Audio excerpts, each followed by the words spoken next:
passando aqui as flores, para eu não cair. Já caí uma vez. Minha gente, vocês estão muito bonitos. É tão bonito a gente celebrar a Vigília Pascal aqui nessa igreja. Tudo coopera para o bem. Mas tem uma coisa nessa igreja que realmente é interessante, é que o povo se prepara para essa noite. E é tão bonito ver você dando para Deus o seu melhor. Agora eu queria que você fizesse algo. Não saia do seu lugar, não mexa no telefone. Eu preciso de você comigo. Encontre seu lugar, não se movimente mais na igreja. Quem está do lado de fora, para onde você está, fica no seu lugar. Vamos ficar no nosso lugar. Vamos nos preparar para esse momento da palavra. Primeira coisa que nós temos que dizer: essa noite não é uma celebração qualquer, mas é uma vigília de adoração. Amém, minha gente? Amém ou não? Maravilhoso. E essa noite nós entendemos que Deus, por meio da igreja, fala para cada um de nós sobre o momento maior da nossa fé, que é a ressurreição de nosso Senhor. E a ressurreição de Jesus não se dá no túmulo vazio. A ressurreição de Jesus se dá lá no início da criação, quando Deus vai dando a conhecer os momentos onde Ele vai dando os frutos. Olhe para o Padre. A ressurreição de Jesus não se dá no túmulo vazio, mas se dá lá no início da criação e ao longo de toda a história, onde nós vamos percebendo os frutos de Deus. E posso dizer mais: as leituras que ouvimos não foi algo do passado, mas é, sem sombra de dúvidas, esse caminho, esse itinerário, esse rastro do sagrado, para Deus fazer a gente entender que nessa noite nós temos frutos maravilhosos para colher. Nós temos frutos de ressurreição. E o que a Bíblia hoje quer ensinar para cada um de nós é que cada leitura, o Pai do céu reservou para cada um de nós colhermos um dos frutos. Você pode sair daqui dessa igreja nessa noite apenas com um ou com dois, mas se você quiser todos os frutos, você tem direito. Por quê? Porque onde tem Jesus ressuscitado, sempre tem algo novo. Amém, minha gente? O primeiro fruto é a ordem sobre o caos. No livro do Gênesis, Deus se vê diante de uma terra disforme, diante do escuro, e nada tinha uma aparência boa.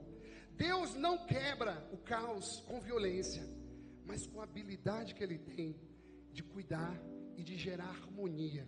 Em outras palavras, queridos, aquela palavra que São Paulo diz para a gente: a boa obra que o Senhor iniciou em nossas vidas, Ele vai levar à perfeição. Por quê? Assim Ele fez na criação. No tempo certo, Ele gerou harmonia. No tempo certo, aquilo que estava disforme, Ele deu uma capacidade de beleza. Coloque a mão no seu peito e diga comigo: obrigado, Senhor, porque a ordem no caos sobre a minha vida acontece nos pensamentos, nas atitudes, nas escolhas, que muitas vezes não colocamos o Senhor. O primeiro fruto que Deus quer dar a cada um de nós é ordenar todas as coisas, embelezar todas as coisas que está dentro de mim. Meus queridos, o segundo fruto é a confiança. Nós sabemos que Abraão teve uma difícil tarefa, quando Deus pede a ele algo que era o mais profundo, mais sagrado, o mais importante que ele tinha. Deus pede: olha, eu quero teu filho. E a gente sabe que todas as vezes que Deus pede o nosso Isaac, no fundo o que Ele quer é o nosso coração. Nós entendemos naquele momento que aquele homem, ele tem uma capacidade muito grande de dizer: eu vou fazer a vontade de Deus. Deus não queria matar aquela criança. Deus não queria outra coisa a não ser a confiança de Abraão. E posso partilhar com vocês uma coisa? Ao longo dessa quaresma, Deus falou ao meu coração, e alguns de vocês sabem, em 2 homilias o padre partilhou sobre isso, mas foi algo que Deus deu para o meu coração. Essa palavra: serenidade no meio das provações. eu preciso que você tenha serenidade nos dias mais difíceis. E Deus falou isso para mim, e eu ouvi o Senhor dizendo: eu preciso que você tenha serenidade nos momentos mais doloridos. E depois eu entendi que quem tem serenidade nos momentos mais difíceis, mostra para todo mundo que confia num Deus maravilhoso. Amém, minha gente? É só mesmo tendo serenidade nos dias mais complexos que você pode dizer: eu tenho uma confiança inabalável, uma confiança de entrega total. E a gente vai aprendendo. E foi essa palavra que Ele deu para a gente, uma das palavras que Ele deu para a gente na quaresma: tenha serenidade nos dias mais difíceis. Terceiro fruto que nós podemos colher, queridos irmãos e irmãs, é a passagem. O povo de Israel já não sabia mais o que fazer, porque diante deles estava o mar e atrás a fúria de um faraó que mandou um exército. Minha gente, olha que interessante. Guarde no seu coração que Deus não simplesmente abriu o mar, mas Deus fez uma passagem para aquele povo. E a nossa vida também precisa viver numa dinâmica pascal, uma dinâmica de passagem. A gente também precisa fazer com que a nossa vida caminhe. A gente também precisa fazer com que a nossa vida prospere. A gente precisa fazer com que a nossa vida em Deus seja capaz de dar outros passos. E aí eu quero dizer para você uma coisa: o deserto não dura a vida toda. Sabe por quê? Porque as nossas dores têm fim quando chega a ressurreição de Jesus. Os nossos medos também não vão durar a vida inteira. Em outras palavras, queridos irmãos e irmãs, a nossa fé hoje quer nos ensinar exatamente isso. O fruto que Deus quer dar para mim e para você é o fruto da passagem, o fruto da Páscoa verdadeira, que é capaz de dizer: eu posso ser melhor, eu posso me superar, e com Ele eu posso fazer essa passagem. Isso significa que a tua doença, que as tuas provações, que tudo que tem te atrapalhado não vai durar para sempre. Amém, minha gente? E aí eu quero convidar você a colocar a mão no seu peito mais uma vez e dizer: obrigado, Jesus. Eu preciso também fazer a minha passagem. E quantas vezes eu fico preso no meu deserto, no meu medo, na minha inconstância. Diga isso: eu quero, Jesus, a partir de hoje, dar um passo além. Queridos, o quarto fruto é a fidelidade a Deus. O profeta Isaías hoje nos disse na leitura que o povo se afastava de Deus e o Senhor permanecia fiel. A Bíblia disse hoje em Isaías que o povo se arriscava a ser infiel, mas o amor de Deus não se quebrava. Amém? Sabe o que significa para cada um de nós? Que quando a gente pensa na fidelidade, a gente sabe, porque a Bíblia ensinou para a gente que Ele nunca vai poder se contradizer. Mas a gente deve se incomodar com a fidelidade do Senhor. E a gente deve fazer com que o nosso coração produza uma resposta dizendo: o meu compromisso é com Deus. Olha, é maravilhoso que aqui nessa igreja você tem alguém acima de você que possa dizer não para você. É maravilhoso que você, e eu digo isso porque eu também tenho pessoas acima de mim que podem me conduzir, que podem conduzir a minha vida, o meu ministério, e dizer: olha, padre, não é por aí não, ou não faz isso, ou não é agora. Mas em tudo a gente tem que ver, sabe o que? É tudo sobre Ele, é tudo para Ele. E quando a gente pensa, o fruto que Deus nos dá é a sua fidelidade que vai perdurar para sempre, a gente tem que dizer: opa, eu preciso responder com um compromisso de fidelidade. E quando você é fiel à tua esposa, você é fiel a Deus. A tua esposa é uma beneficiada dessa tua fidelidade. E quando você busca ser fiel lá no teu trabalho, fazendo as coisas corretas, independente de quem faça errado, você está sendo fiel a Deus. E o teu patrão é um beneficiado da tua fidelidade para com o Senhor. Queridos, coloque a mão no seu coração e diga: eu preciso, Senhor, responder mais fielmente ao teu pedido e ao teu chamado. Meus queridos, o quinto fruto é a sabedoria. A palavra de Deus diz isso, e eu quero que você leia, compadre. O que está escrito? Ó vós todos.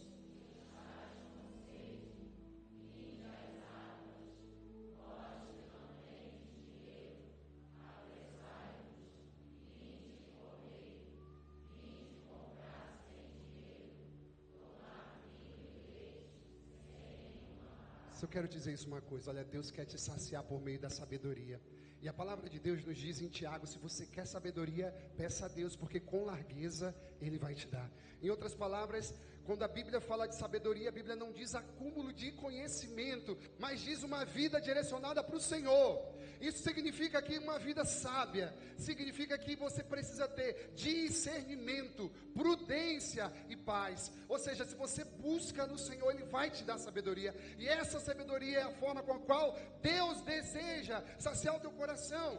Quando você está se batendo, se machucando, e vai acontecer isso durante muito tempo, até você entender que o que Deus quer te dar é o Espírito Santo por meio da sabedoria. A sabedoria verdadeira vai te formar um homem com discernimento, vai fazer com que você seja uma mulher mais prudente, e vai fazer com que você experimente a paz. Em outras palavras, queridos irmãos e irmãs, se Ele quer saciar o teu coração, com certeza, mas peça ao Senhor, eu preciso dessa sabedoria, eu preciso dessa sabedoria que foi proclamada por Baruque. E aí, meus amados irmãos e irmãs, o sexto fruto é a transformação interior. É maravilhoso quando a gente escuta essa palavra de Ezequiel. Vamos juntos? Eu vos darei um coração novo, porém em vós um espírito novo. Minha gente, está na hora de você deixar esse coração duro de lado. Você não imagina o impacto negativo que te paralisa ao longo do dia. Todas as vezes que você fica ressentindo, você compromete 30 minutos no primeiro momento. Quando você ressente de novo, você compromete 2 horas do seu dia.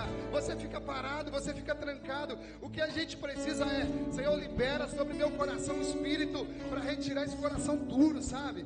E aí eu quero dizer para você, a nossa mágoa, posso dizer isso para você com toda sinceridade, todas as emoções que querem te projetar para fazer você agir conforme as suas emoções, elas só têm um desejo, de te enganar e de te parar. Mas todas as vezes que você sabe que a emoção ela vai te impulsionar, mas é você que tem a capacidade de gerir a tua vida, você vai dizer assim, Senhor, eu escolho um coração novo. Senhor, eu preciso de um coração novo. Tenho anos que preciso de dar perdão. Senhor, tem anos que com mágoa. Senhor, tem anos que eu estou carregando essa enfermidade. Quem não perdoa, quem não pede a Deus a liberdade de ser um filho de Deus capaz de fluir o perdão, vive enfermo a vida inteira. E eu quero hoje dizer isso para você. Deus está lembrando, eu quero dar para você um coração novo. Eu quero retirar do teu peito esse coração de pedra. Em outras palavras, Deus está aqui hoje porque Ele nos ama. Amém, minha gente? E aí o padre já vai terminando esse momento. Fique de pé. Sétimo fruto. O sétimo fruto é maravilhoso. É a vida nova. Entenda uma coisa, a vida nova não diz respeito àquilo que vai acontecer lá no futuro. Não, a vida nova diz respeito ao que começa hoje. Amém, minha gente? Amém ou não? Agora vamos ler juntos com o padre. Não me deixe sozinho, vamos juntos. Se, mais uma vez, se. Sabe o que a Bíblia disse? Que as mulheres foram no túmulo e quando chegaram lá, não encontraram nada. Sabe por quê? Porque aquele que vive faz nova todas as coisas. Em outras palavras, a vida nova que a gente tem hoje é por causa da ressurreição de Jesus. E eu quero dizer para você, você sabe o que a cruz, o que o deserto e que o túmulo vazio têm em comum? Eles não conseguiram parar Jesus. O túmulo, o deserto não conseguiu parar Jesus. Em outras palavras, nós podemos dizer hoje, com toda a criação, Tu és santo, santo, santo e santo. O que a gente foi percebendo ao longo dessa história é que os frutos que Deus nos concedeu foram gerados pela misericórdia dele. E essa canção que nós vamos cantar agora é uma canção que fala sobre isso.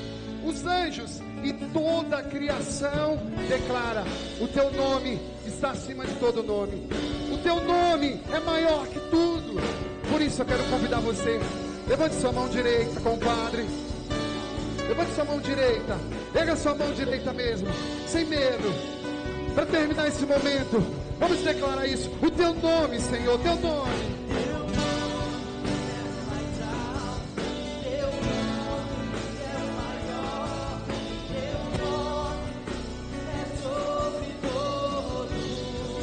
Vamos juntos.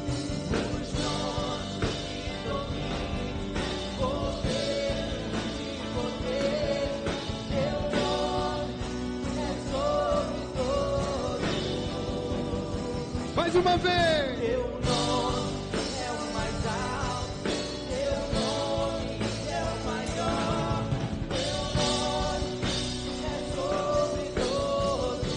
O nome que domina, o poder,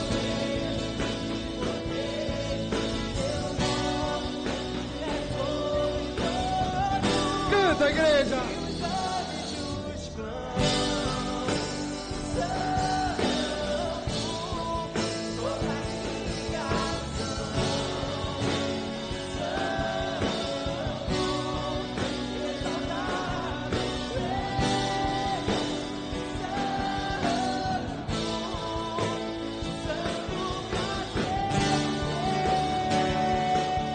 E os anjos, e os anjos.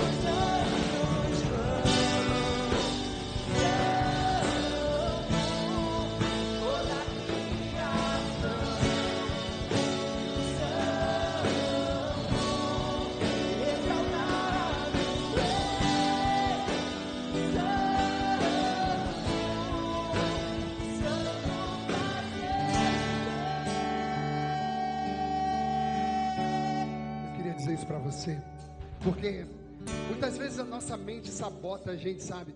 E você tem muitas vezes que travar diariamente uma luta contra você mesmo. Os pensamentos insistem em permanecer, ou quando a gente tem uma perda, parece que aquilo ali está levando a gente a perdurar com essa perda durante muito tempo, e é natural o processo de luto. Mas eu quero dizer para você, uma das outras palavras que Deus falou para o meu coração nesse período de quaresma, foi uma palavra justamente quando eu estava num momento de luto, de tristeza. Lá no Salmo 147, a Bíblia diz exatamente isso: nenhum povo recebeu tanto carinho, a nenhum outro o Senhor revelou seus preceitos. Eu queria que você guardasse isso, sabe? Nos seus momentos de luta, no seu momento em que ninguém estiver vendo, mas você estiver lá lutando mesmo contra os seus pensamentos, quando as coisas insistirem em fazer com que o inimigo muitas vezes faz isso, insiste em lembrar de coisas ruins do passado, e você precisa se agarrar a essa palavra e dizer: nenhum povo recebeu tanto carinho. Mais uma vez, leia, compadre: nenhum povo recebeu tanto. Diga isso para a sua vida: nenhum povo recebeu tanto carinho. A Bíblia está dizendo isso para mim, para você. Olha, nenhum povo foi tão feliz, com carinho, com o amor de Deus. E por isso que agora eu quero convidar você a fechar os teus olhos. Fecha teus olhos. E é isso, Pai, que em nome de Jesus nós queremos dar para essa igreja. Dentre tantos frutos da ressurreição, a ordem, a confiança, a passagem, a tua fidelidade, a sabedoria. Queremos, Senhor, dizer que a transformação interior e que a vida nova são os frutos que o Senhor quer dar a cada um de nós. Por quê? Nenhum povo recebeu tanto carinho, nenhum povo recebeu tanto amor. E nós somos felizes em dizer isso.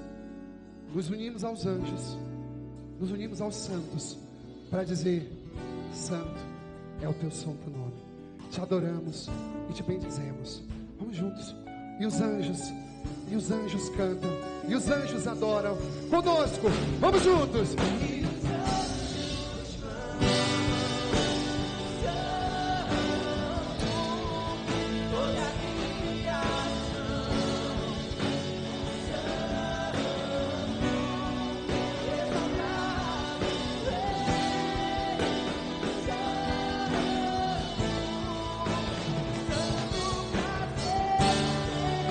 Canta, igreja, canta, igreja.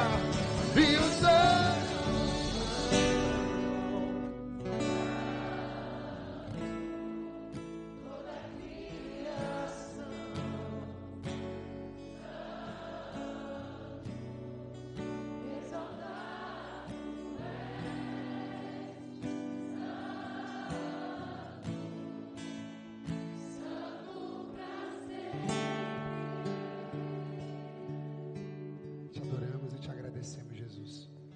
todos esses frutos. Em nome do Pai, do Filho e do Espírito Santo.